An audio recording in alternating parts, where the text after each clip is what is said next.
पार्थसारथी महांती खोर्धा जिलार सभापति। आज सांविधानिक व्यवस्था अनुसार आमर अधिवेशन तो करिया पड़ुची। एथिरे नवनिर्वाचित सभ्य निर्वाचित भी आम जिला तरफ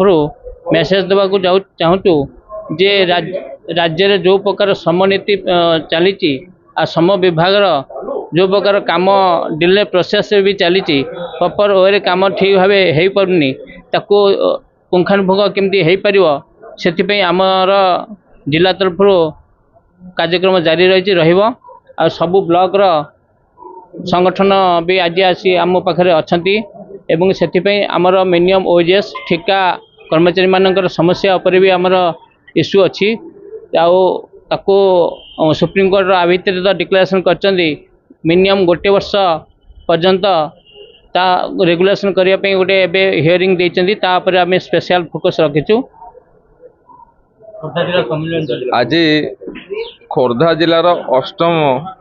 सम्मेलन चली खोर्धा जिलार समस्त संगठन रो सेक्रेटरी आ वरिष्ठ कार्यकर्ता माने ए बैठक रे उपस्थित अछंती। खोर्धा जिला मध्य थिबा श्रमिक मानकर समस्या को लेकिन आज किसी प्रस्ताव पारित हम जो प्रस्ताव को नहीं भारतीय मजदूर संघ खोर्धा जिला राज्य को जनइबे राज्य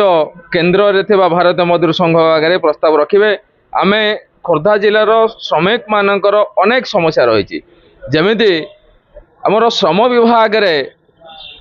जो नियुक्ति अच्छा अधिकारी माने ताहा सफिशिएंट नुह श्रमिक मानकर समस्या समाधान करने